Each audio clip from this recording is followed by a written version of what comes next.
नमस्कार, जय हिंद दोस्तों। हम लोग यूकेपीएससी मुख्य परीक्षा के लिए हिंदी का अध्ययन कर रहे थे और उसके अंतर्गत भाषा का मानकीकरण जो पढ़ रहे थे, उसमें 2 टॉपिक हो चुका था। वर्तनी का मानकीकरण हो गया था, वर्तनी का मानकीकरण हो चुका था और किसका हुआ था? व्याकरण का मानकीकरण। तो व्याकरण और वर्तनी का मानकीकरण इसका जो पिछला वाला वीडियो है उसमें आपको मिल जाएगा। आज हम लोग बात करेंगे लिपि का मानकीकरण और उच्चारण का मानकीकरण और इसी के साथ भाषा का मानकीकरण जो टॉपिक होगा वह समाप्त हो जाएगा। तो सीधे हम बात करेंगे देवनागरी लिपि के मानकीकरण के में क्या प्रयास किए गए। उससे पहले एक बात कहना चाहेंगे, जो भी वीडियो को पहली बार देख रहा है, वीडियो अगर आपको पसंद आया तो वीडियो को लाइक करें और आपसे अनुरोध है चैनल को सब्सक्राइब जरूर करें। सीधे बात हम लोग करते हैं देवनागरी लिपि के मानकीकरण के प्रयास। स्वाधीनता आंदोलन में हिंदी को राष्ट्रभाषा का दर्जा प्राप्त हिंदी को क्या था? स्वाधीनता आंदोलन में राष्ट्रभाषा का दर्जा प्राप्त था। उस समय प्राप्त होने के साथ ही देवनागरी लिपि के मानकीकरण का सवाल उठना शुरू हुआ, क्योंकि जब भाई आप पूरे राष्ट्र में भाषा का इस्तेमाल होना है तो मानक भाषा का एक स्टैंडर्ड होना चाहिए कि अगर उत्तर प्रदेश में बोला जा रहा है तो वही तमिलनाडु में बोली जाए वही शब्द।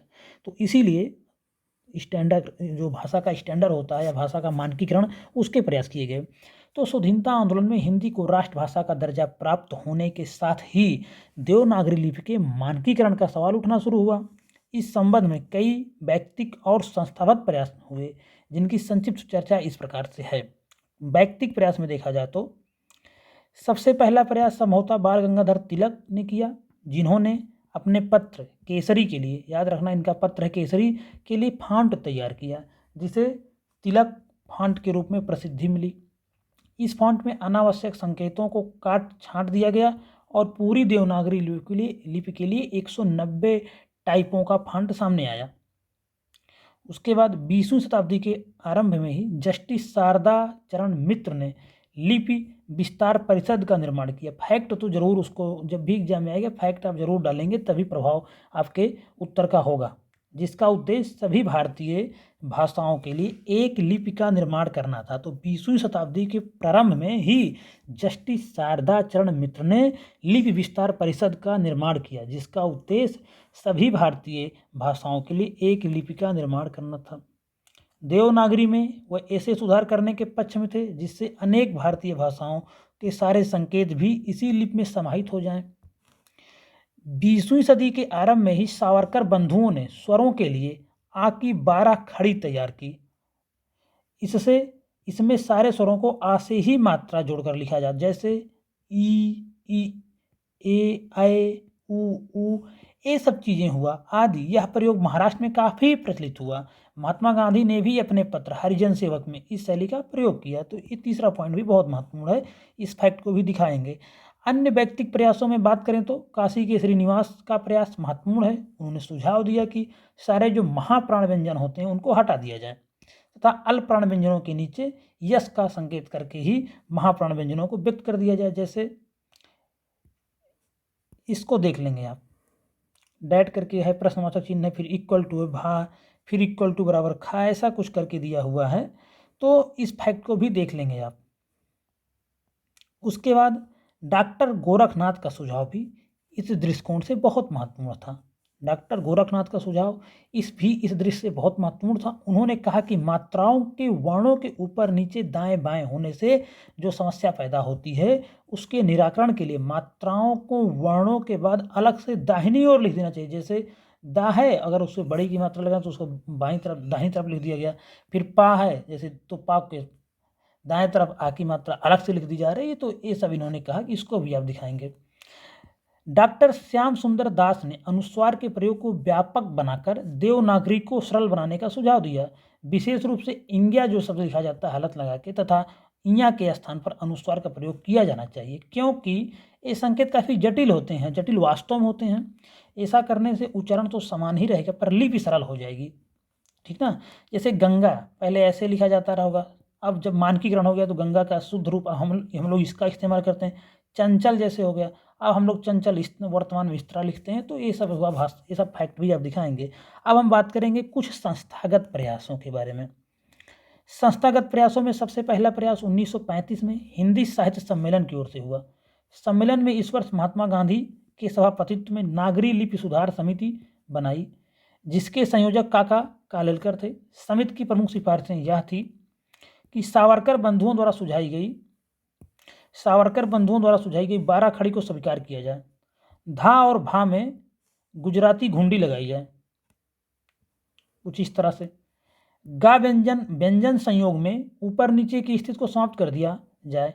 धा धा आदि के स्थान पर इस तरह से आपको लिखना प्रयोग हो। इस तरह उन्होंने कहा कि धा लगा के, मतलब इसको आधा धा हम लोग पढ़ते हैं, जब हलंत लगा रहता है इसका मतलब आधा होता है, तो इस तरह इन्होंने कहा पढ़ने के लिए। तो उसके बाद सिरा रेखा लेखन में ना रहे पर मुद्रण में बनी रहे। सिरो रेखा लेखन में ना रहे पर मुद्रण में बनी रहे। ई की मात्रा जैसी है वैसी ही रहे। अन्य मात्राएं रेफ और अनुस्वार चिन्ह व्यंजन के बाद हटाकर अलग से लिखे जाएं। जैसे रानी तो रानी ही रहे, कर्ज तो कर्ज को इस तरह से लिखा जाए, संगीत को संगीत ही रहने दिया जाए। तो इन्होंने इसके बारे में कहा। फिर उसके बाद 1945 में काशी नागरी प्रचारणी सभा ने नागरी लिपि सुधार उप समिति का निर्माण किया। इस समिति ने श्रीनिवास और गोरखनाथ के सुझाव को अस्वीकार कर दिया। इसको भी आप देख लेंगे। फिर देवनागरी के मानकीकरण के संबंध में सबसे बड़ा और पहला सरकारी प्रयास हुआ 1947 ईस्वी में। इस वर्ष उत्तर प्रदेश सरकार ने आचार्य नरेंद्र देव की अध्यक्षता में एक समिति का गठन किया। इस समिति को अभी तक दिए गए सभी सुझावों के आधार पर संतुलित राय व्यक्त करने को कहा गया। सभी सुझावों का गहरा विश्लेषण करने के बाद समिति ने काफ़ी संतुष्टियाँ थी, जो इस प्रकार से थी। आ की 12 खड़ी का प्रयोग ठीक नहीं है। पहला सुझाव, मात्राएं यथास्थान यानी ऊपर नीचे दाएं बाएं बनी रहें, पर उन्हें व्यंजन से हटा कर लिखा जाए। पंचमा अक्षर जैसे इंग्या इया अणा ना मा के स्थान पर अनुस्वार का प्रयोग किया जाए। याद रखेंगे सब फैक्ट। व्यंजन संयोग में व्यंजनों को नीचे की ओर ना जोड़ा जाए। व्यंजन संयोग की स्थिति में या तो व्यंजन की पाई हटा दी जाए या हलन का प्रयोग किया जाए। सिरोरेखा लगाई जाए। निम्नांकित संकेतों के बाद वाला रूप ही मान्य हो। निम्नांकित संकेतों का बाद वाला रूप ही मान्य हो। जैसे आप इसको देख सकते हैं, तरा, छा, तो ये सब आप देख सकते हैं। 1953 में हिंदी भाषी प्रदेशों के शिक्षा मंत्रियों का सम्मेलन हुआ, जिसने समिति की सिफारिशों पर विचार किया। सम्मेलन में 2 नए सुझाव दिए गए। ई की मात्रा पाई छोटी करके दाहिनी ओर लिखी जाए। रव को खा के रूप में लिखा जाए ताकि इसे रव के रूप में पढ़ने का खतरा न पड़े। कभी आप देखिए खा, अगर खा लिखा हो, खा तो ऐसे ही अब लिखा जाता है शुद्ध रूप से, नहीं तो अगर रा लिखा हो और वा लिखा हो तो उसको भी कभी के कन्फ्यूजन में लोग खा पढ़ जाते हैं, अगर साफ साफ ना लिखा हो तो उसीलिए उन्होंने कहा कि रा वा को खा के रूप में लिखा जाए ताकि इसे रव के रूप में पढ़ने का खतरा ही ना रहे। तो ये सब बातों पर ध्यान दिया किसने? शिक्षा मंत्रियों के सम्मेलन में। इनमें से पहले सुझाव को कड़ा विरोध हुआ और बाद में 1957 में अस्वीकृत कर दिया गया। दूसरा सुझाव सामान्य रूप से स्वीकार कर लिया गया। जो खा वाले मुद्दे पर सुझाव दिया गया, इसको स्वीकार कर लिया गया और इसको स्वीकार नहीं किया गया।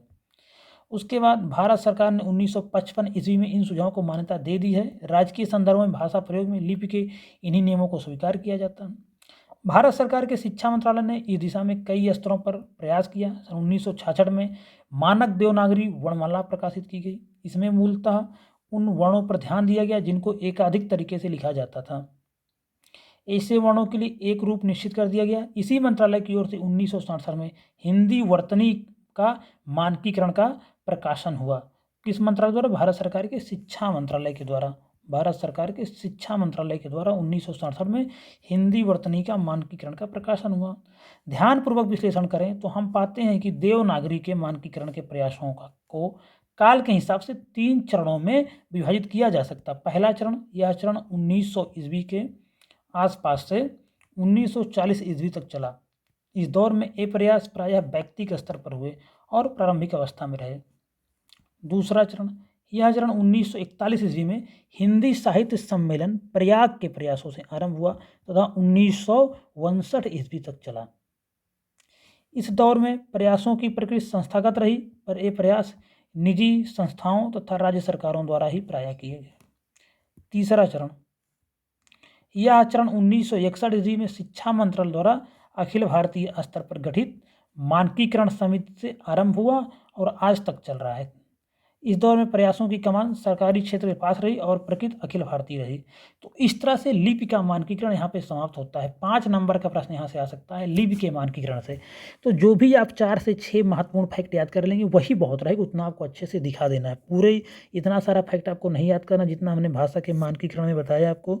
बस इसमें 3-4 बहुत अच्छे से याद कर लेंगे और फैक्ट अच्छा दिखाएंगे, जो भी दिखाएंगे एग्जैक्ट दिखाएंगे तो अच्छा प्रभाव पड़ेगा। जो भी कॉपी जांचेगा आपको अच्छे नंबर मिलेंगे, 5 नंबर का यहाँ से आएगा। तो अब हम बात करेंगे उच्चारण का मानकीकरण, जो कि अंतिम टॉपिक है मानकीकरण में।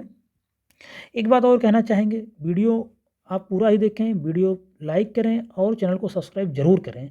इसका जो PDF है एक बार उसको भी आप सब पढ़ लीजिएगा, PDF आपको मिल जाएगी @TechIAS चैनल पर जाएंगे, वहाँ पे आपको सारी PDF प्राप्त हो जाएगी। टेलीग्राम पे इस चैनल को जाके सर्च करेंगे @TechIAS, आपको बिना किसी स्पेस के आपको सर्च करना है और आपको यहाँ पे सारी PDF आपको मिल जाएंगी।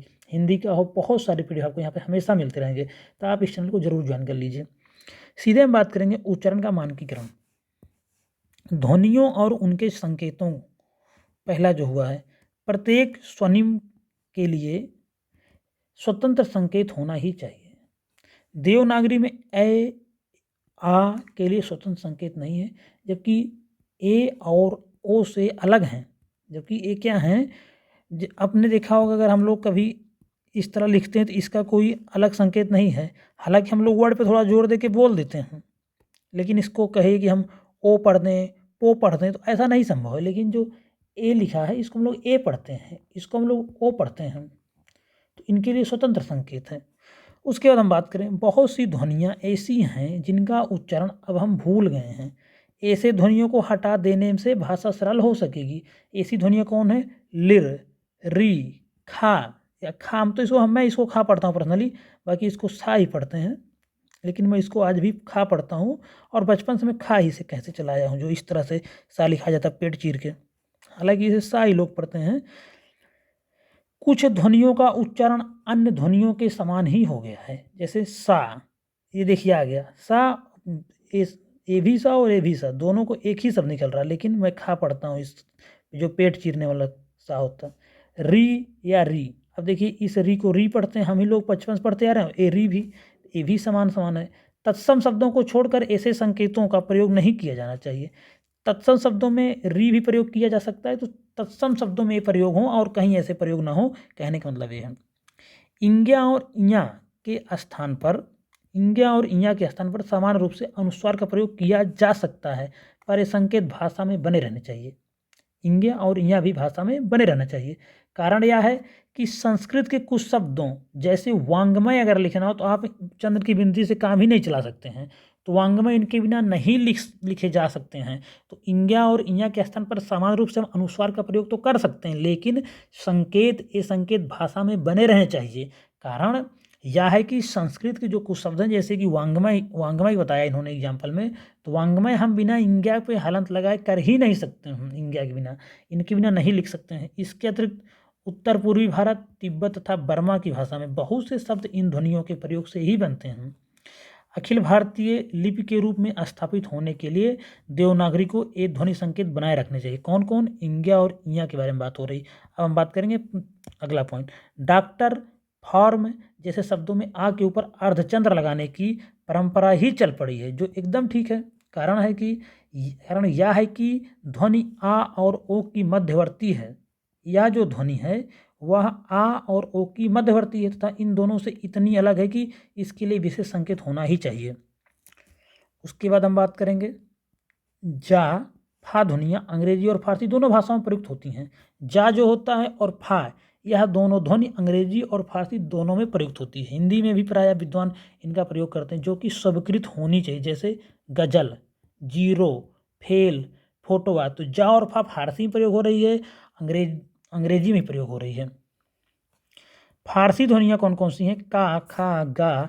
हिंदी की का, खा, गा से कुछ अलग हैं। वर्तमान में का और गा तो का और गा के रूप में ही चल पड़े हैं। खा को लेकर अभी भी द्वित्व है। नुक्ते का प्रयोग करने में कोई बुराई नहीं है।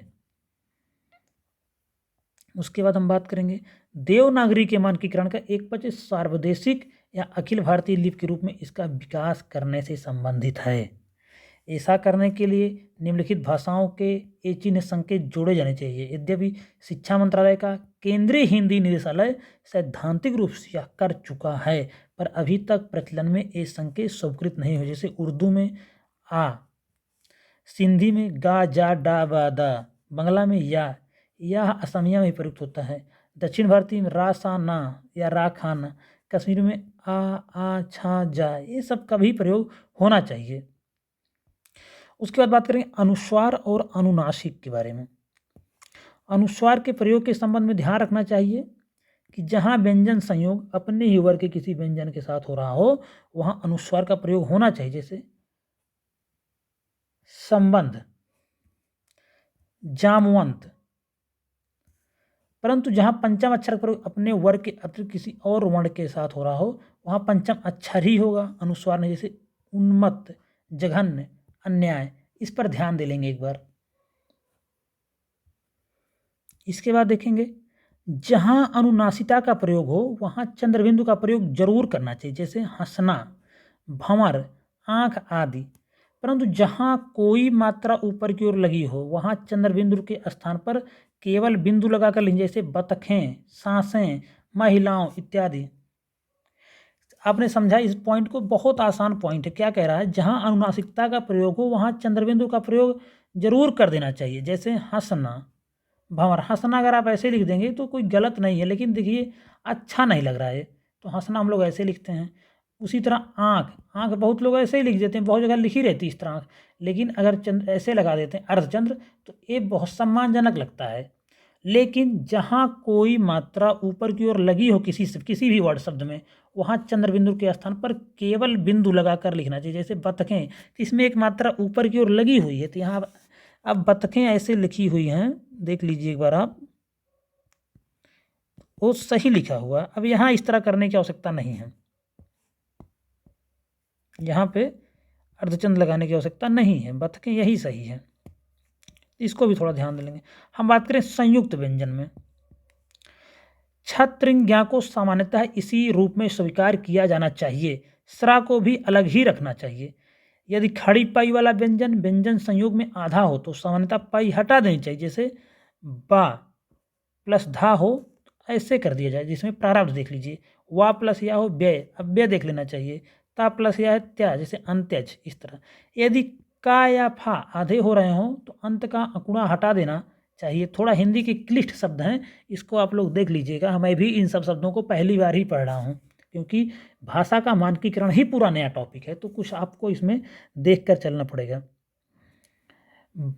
जैसे का है, हलंत लगा है, का है, तो इसे का, तो यह पक्का में आधा का और का प्रयोग होता है। तो इस तरह फा आधा है, ता है, फप तो हो गया, तो दफ्तर में इस तरह प्रयोग हुआ। तो आप देख लीजिए, इसको भी एक दो बार देख लेंगे, सब समझ में आ जाएगा। टा, डा, दा, ढा, यदि पहले व्यंजन हो तो उन्हें हलंत चिन्ह के साथ ही लिखा जाना चाहिए। जैसे भट्ठी, मुद्दत, गड्डी आदि। उसके बाद रा यदि पहला व्यंजन हो तो उसके लिए रेफ का प्रयोग होना चाहिए। जैसे धर्म, मर्म, कर्ता आदि। रा यदि दूसरा व्यंजन हो तो उसके लिए 3 नियम होंगे। यदि पहला व्यंजन खड़ी पाई वाला हो तो पाई में ही बाईं ओर रा का संकेत है, जैसे प्रवीण, भ्राता। यदि पहला व्यंजन दा और द्रा हो तो जैसे रुद्र। यदि पहला व्यंजन टा, डा, छा आदि है तो रा उसके नीचे आएगा, जैसे ट्रक, ड्रम आदि। तो ये सब जो आप लिखा देख रहे हैं, क्यों ऐसे लिख दे, तो सबका एक नियम है, सबका एक अपना मानक है। इसीलिए हम लोग बचपन से कभी हम सोचे नहीं होंगे ट्रक ऐसा क्यों लिखा जाता है, लेकिन इसका देखिए आज मैं पहली बार इस चीज़ को पढ़ रहा हूँ, एक सिस्टम इसका भी है, इसलिए ट्रक को इस तरह लिखा जाता है। नहीं तो ट्रक ऐसे भी लिखा जा सकता है। कैसे? ट्रक ऐसे भी तो लिखा जा सकता है, लेकिन हमने हमेशा ट्रक ऐसे ही देखा। देखिए तो इनका मानक है लिखने का, इस वजह से ऐसे लिखा गया और इसको गलत माना जाता है। द्विरूपता की समस्या, देवनागरी के बहुत से वर्णों में द्विरूपता की समस्या है। ऐसे वर्णों के लिए निश्चित रूप होना चाहिए। धा, भा, आ, अणा, झा, इन सब के लिए एक निश्चित रूप होना चाहिए। खा और रव में भ्रम की स्थिति बनी रहती है। क्या होता है? खा लिखा हो, रव लिखा हो, भ्रम की स्थिति बनी रहती है कि एकदम साफ साफ ना लिखा हो, तो इसलिए खा में दोनों संकेतों को नीचे मिला देना चाहिए। जैसे खा, इस तरह से देख लीजिए एक बार।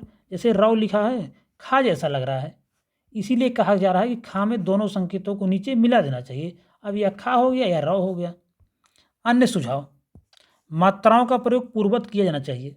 मात्राओं का प्रयोग देवनागरी की वैज्ञानिक लिपि बनाता है, क्योंकि इससे व्यंजन और स्वर एक साथ लिखे जाते हैं। अंग्रेजी जैसी भाषाओं में स्वर बाद में लिखे जाते हैं, जबकि हिंदी में एक साथ होकर उच्चारण में अस्पष्टता पैदा करते हैं। अंतिम अर्धव्यंजन को व्यक्त करने के लिए हलंत चिन्ह का प्रयोग करना चाहिए। जहाँ जहाँ यह प्रयोग प्रचलन में हो, लुप्त हो गया, वहाँ इसे पुनः जीवित करने की आवश्यकता नहीं है। लिखने में सिरोरेखा शब्द अक्षर के ऊपर उपयोग होने वाली रेखा का प्रयोग सामान्यतः किया जाना चाहिए। इससे वर्णों का अंतर तो स्पष्ट होता ही है। माँ और भा, घा और धा, साथ ही कोई शब्द कहाँ से कहाँ तक हैं, यह एकदम स्पष्ट रहता है। जैसे बहुत शब्दों में देखिए, अभी क्या एक रूपता की बात मैंने कहाँ बताई थी, आप एक बार फिर से देख लीजिए। ये जैसे बताया मैंने कि यहाँ द्वि रूपता हो जा रही है, जय धा में, जय भा में, जय आ में, जय अणा में, जय झा में। तो यही ये कह रहा है कि लिखने में सिरोरेखा शब्द अक्षर के ऊपर उपयोग होने वाली रेखा का प्रयोग सामान्यतः किया जाना चाहिए। इससे वर्णों का अंतर तो स्पष्ट होता ही है। माँ और भा, घा और धा, साथ ही कोई शब्द कहाँ से कहाँ तक है, यह एकदम स्पष्ट होगा। माँ है तो माँ सही होगा, भा है तो या एक रूपता भी इसमें नहीं है, एकदम साफ साफ दिख रहा है। वर्तमान समय मानकीकरण की समस्याएं क्या क्या आ रही हैं, आप उसको देख सकते हैं। मान लीजिए मानकीकरण के में समस्याओं के बारे में पूछ लिया जाए 5 नंबर में, तो उसको भी देख लीजिए। आज हिंदी का एक संतोषजनक मानक रूप उपलब्ध है, किंतु इसमें और सुधार की अपेक्षाएं हैं। कई स्तरों पर हिंदी मानकता की समस्याएं मौजूद हैं, जिन्हें हम निम्नलिखित वर्गों के अंतर्गत देख सकते हैं। उच्चारण में समस्याएं, शब्दावली में समस्याएं हैं, व्याकरण में समस्याएं हैं, लिपि में समस्याएं। उच्चारण संबंधी समस्याएं: विभिन्न बोलियों के प्रभाव के कारण विभिन्न क्षेत्रों के लोगों के हिंदी के उच्चारण में विभिन्नताएं दिखाई देती हैं। यह समस्या मुख्यतः या, जा, छा, खा, छा, सा, सा, अंग्या, अड़ा, रा, वा, बा तथा झा, जा ध्वनियों के वर्गों में दिखाई देती है। अब देखिए कुछ शब्द हैं, कुछ मानक रूप में, जैसे यमुना।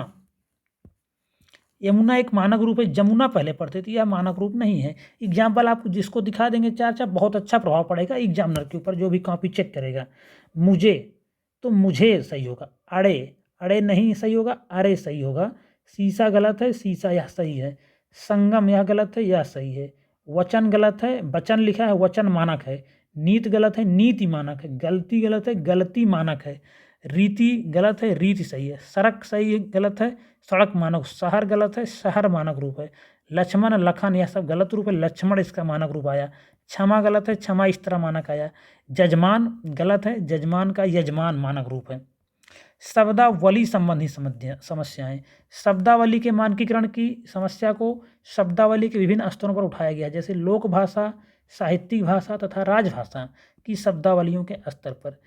एक विशाल भूभाग में बोली जाने के कारण लोक भाषा के स्तर पर अनेक रूपता है, जैसे कद्दू, कद्दू, घिया, लौकी कहीं कहीं बोलते हैं। ये ताऊ का क्या है, कहीं पे ताऊ बोल रहे हैं, कहीं पे बड़े पापा बोलते हैं, कहीं पे चाचा बोलते हैं, कहीं पे काका बोलते हैं। तो यह लोक भाषा में अनेक रूपता रहती है। कद्दू को कहीं घिया बोलते, कहीं लौकी बोलते हैं। चींटी को कहीं कीड़ी बोलते हैं। साहित्यिक स्तर पर भी एक शब्द की अनेक पर्याय हैं। उदाहरण के तौर पर वाऊ के 42 पर्याय मिलते हैं और सूर के लिए भी प्राय इतने ही शब्द पाए जाते हैं। राजभाषा की शब्दावली में भी बहुत से शब्द भिन्न भिन्न रूप में चल रहे हैं, यद्यपि उनका अर्थ एक है। जैसे डायरेक्टर कहाँ को निदेशक बोलते हैं, निर्देशक बोलते हैं, संचालक बोलते हैं। वर्कशॉप को कार्यशाला, कर्मशाला, कार्यगोष्ठी। लेक्चरर को प्राध्यापक, प्रवक्ता, प्रवाचक, व्याख्याता बोलते हैं। राष्ट्रभाषा के रूप में स्थापित होने के लिए मानक हिंदी को देश की अन्य भाषाओं से ऐसे शब्दों को ग्रहण करना चाहिए जिनका हिंदी में अभाव हो। कुछ शब्द के लिए भी गए, जैसे दक्षिण की भाषाओं से इडली, डोसा, सांभर, मराठी से चालू, लागू, ये सब लिए गए हैं। अंतर्राष्ट्रीय शब्दों का प्रयोग भी इस प्रकार से होना चाहिए कि वह एक रूप हों और व्यवहारिक हों तथा बोधगम्य हों। अभी भी कुछ शब्दों में दुरूपता दिखती है। कभी कभी कुछ लोग मूल विदेशी शब्दों का प्रयोग करते हैं, जबकि कुछ लोग अनुवाद का, जैसे डॉक्टर का प्रयोग, हम लोग तो अधिकतर डॉक्टर का ही प्रयोग करते हैं जबकि विदेशी है। अब इसका अनुवाद हो गया चिकित्सक। इंटरनेट का प्रयोग पूरे सभी करते हैं, अधिकतर 99% लोग भारत में भी इंटरनेट ही बोलते हैं, जिसका हिंदी शब्द है अंतर्जाल। डिपोट, आगार या भंडार, कंप्यूटर ही बोलते हैं, जबकि इसका अर्थ संगणक, कोई नहीं बोलता है। मेडिकल साइंस, इसी शब्द का अधिकतर इस्तेमाल जो इसका अर्थ होता है और विज्ञान। ब्लॉग, सभी ब्लॉग लिखते हैं, कोई नहीं बोलता कि हम चिट्ठा लिख रहा हूँ, जबकि इसका क्या है, यह अनुवाद हो चुका है, इन सब चीज़ों का अनुवाद रूप है। लेकिन प्रयोग किसका होता है, इन्हीं शब्दों का प्रयोग होता है। व्याकरण संबंधी समस्याएं: हिंदी भाषा में व्याकरणिक प्रयोगों के स्तर पर भी मानकता की समस्या मौजूद है। यद्यपि इस धरातल पर अमानक रूपों की संख्या बहुत अधिक नहीं है, फिर भी कुछ स्तरों पर एकाधिक अमानक रूप प्रचलन में हैं। इन्हें विभिन्न व्याकरणिक कोटियों के अंतर्गत देखा जा सकता है। संज्ञा व्यवस्था। कुछ लोग अकारांत संज्ञाओं के त्रियक रूपों में अनावश्यक रूप से ए जोड़ते हैं, जैसे मामे की दुकान से, चाचे के कहने से, पटने में या कलकत्ते में आदि। ये प्रयोग अशुद्ध हैं।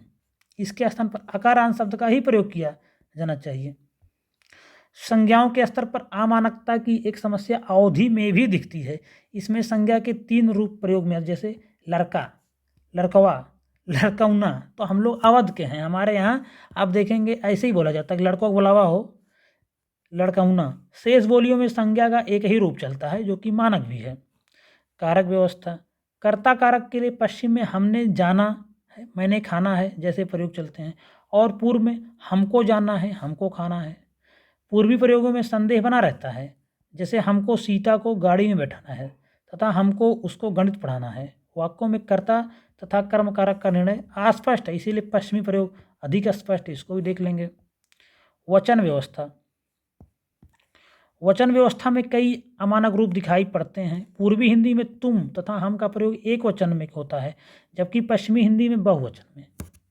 दक्षिणी हिंदी में स्त्रीलिंग संज्ञाओं के साथ विशेषण भी वचन बदलते हैं, जो अन्य बोलियों में मानक हिंदी मान्य नहीं है, जैसे आती हुई लड़की, आतियाँ हुई लड़कियाँ इत्यादि। स्त्रीलिंग शब्दों के बहुवचन में भी दुरूपता मिलती, जैसे रोटियाँ, रोटियाँ, चिड़ियाँ, चिड़ियाँ, लड़कियाँ, लड़कियाँ। तो यह सब देख लिया आपने। सर्वनाम व्यवस्था। क्षेत्रीय कारकीय रूपों का प्रचलन भी होता है जो अमानक है, जैसे मेरे को एक गलत रूप है, मुझे, मुझको सही किया जाएगा। मेरे में, मुझ में सही मानक रूप है। तेरे से, अरे भाई हमारे यहाँ तो तेरे से लग कर दो तो लोग गुस्सा हो जाएं। तुमसे, तेरे में गलत है, तुम में, तेरे, तू, तेरे से हमारे साइड तो अवध में गलत माना जाता है। तो यही सब है मानक रूप। क्या है? तुमसे प्रयोग करिए, तुम में प्रयोग करिए, मुझ में प्रयोग करिए, मुझे, मुझको कहिए। पूर्व में मैं के लिए हम और हम के लिए हम लोग प्रयोग प्रचलित है। पूर्वांचल में मैं के लिए हम शब्द का इस्तेमाल होता है और हम के लिए हम लोग। इसी प्रकार कहीं कहीं इसने, उसने, उनने, इनने, किन्ने जैसे रूप आज भी प्रचलित हैं, जो कि मानक रूप नहीं है। संबोधन व्यवस्था। संबोधन में संज्ञा रूपों में कई लोग अनुस्वार का प्रयोग करते हैं, जो अशुद्ध है। भाइयों गलत है, भाइयों कहिए। लड़कों गलत है, लड़कों कहिए। बच्चों गलत है, बच्चों कहिए। बहनों गलत है, बहनों कहिए। यह मानक रूप है। लिंग व्यवस्था में देख लेते हैं। कई शब्द ऐसे हैं जिनका पुल्लिंग एवं स्त्रीलिंग दोनों रूप में प्रयोग होता है, जैसे आत्मा शब्द संस्कृत में पुल्लिंग है, हिंदी में कुछ लोग इसे पुल्लिंग मानते हैं तो कुछ स्त्रीलिंग। लिंग के स्तर पर कुछ विवादाग्रस्त शब्द हैं। ये हैं वायु, मृत्यु, आयु, चर्चा, कलम, पैंट, कुदाल, आलू, पिस्तौल, साइकिल, ब्याज, तौलिया, तकिया, गिलास, दही, रुमाल। इसमें क्लियर ही नहीं है कि इसको पुल्लिंग कहा जाए कि इसको स्त्रीलिंग कहा जाए। कुछ लोग इसे पुल्लिंग कहते हैं, कुछ लोग स्त्रीलिंग कहते हैं। इसी प्रकार पदनामों में भी विवाद है, कुछ पदनाम में भी विवाद है, जैसे मंत्री तो मंत्राणी, निदेशक, निदेशिका, लेखापाल, लेखपालिका, अध्यक्ष, अध्यक्षा, इसमें भी विवाद है। जनरली आप मंत्राणी नहीं सुनते होंगे, कोई भी महिला हो जाती होगी, जैसे कि कोई भी स्मृति ईरानी है, महिला एवं बाल विकास मंत्री, कोई मंत्राणी नहीं कहता, इसी का इस्तेमाल होता है, लेकिन अभी भी क्लियरिटी नहीं है। निदेशक ही अधिकतर कहते हैं कि उसकी निदेशक बनाई गई हैं, निदेशिका कोई नहीं कहता। लेखापाल ही कहते हैं, लेखपालिका जल्दी नहीं। अध्यक्ष कहते हैं, कहीं कहीं अध्यक्षा भी बोलते हैं लोग, लेकिन बहुत कम बोलते हैं। स्त्रीलिंग प्रयोगों में ये दोनों रूप में प्रचलन है। राष्ट्रपति शब्द को ही ले लीजिए आप, लेकर आप समस्या आरंभ हो चुकी है। प्रधानमंत्री को लेकर पहले भी समस्या आ चुकी है, किंतु राष्ट्रपति में समस्या अधिक है। यद्यपि कुछ भाषा विज्ञानी इन शब्दों को उभयलिंगी मानने पर बल देते हैं, किंतु इन शब्दों की संरचना ऐसी है कि लिंग बोध अपने आप में हो जाता है। राष्ट्रपति, प्रधानमंत्री जैसे लगता है सब पुल्लिंग हो। क्रिया संरचना, क्रिया रूपों के स्तर पर भी अमानता के दर्शन होते हैं, जैसे किया, करा, की, करी, कीजिए, करिए, सब में अंतर दिख रहा। इसी प्रकार वाक्य में पुल्लिंग और स्त्रीलिंग संज्ञाएं या एक वचन और बहुवचन की संज्ञाएं एक साथ आ जाएं तो क्रिया का अन्य किस लिंग वचन के साथ हो, इस संबंध में लेखकों में काफ़ी अनिश्चितता दिखाई पड़ती है। अप्रत्यक्ष कथन। अप्रत्यक्ष कथन के प्रयोग में अंग्रेजी के प्रभाव के कारण दुरूपता विद्यमान है। हिंदी की प्रकृति में प्रत्यक्ष कथन और अप्रत्यक्ष कथन मात्र की का अंतर है। कर्ता और क्रिया में अंतर नहीं पड़ता। जैसे उसने कहा मैं जाऊंगा, उसने कहा कि मैं जाऊंगा, उसने कहा कि वह जाएगा अंग्रेजी का प्रभाव है, जो कि आजकल अनावश्यक रूप से काफ़ी दिखने लगा है। उसने कहा कि वह जाएगा, इस पर ध्यान दे लेंगे। तो इसी के साथ आपका उच्चारण का मानकीकरण और लिपि का मानकीकरण यहीं पे समाप्त होता है। वीडियो बहुत बड़ा हो गया, लेकिन आपके लिए बहुत महत्वपूर्ण है। यहाँ से आपको 10 नंबर का देखने को मिल सकता है, तो आप इसको बहुत अच्छे से कर लेंगे। वीडियो अगर आपको पसंद आया है, बहुत मेहनत से बना हुआ है, तो वीडियो को लाइक करें और चैनल को सब्सक्राइब ज़रूर करें और वीडियो को पूरा देखें। आपके पास समय कम है। इसका जो PDF है आपको मिल जाएगा @TechIAS। मैंने आपको बताया है कि @TechIAS चैनल आप टेलीग्राम पे सर्च करेंगे, वो आपको वहाँ से इसका PDF मिल जाएगा। और चैनल को जरूर ज्वाइन करें। वीडियो पे समाप्त हो रहा है। एक बार आपसे फिर से अनुरोध है कि चैनल को सब्सक्राइब जरूर करें, शेयर करें, लाइक करें। धन्यवाद।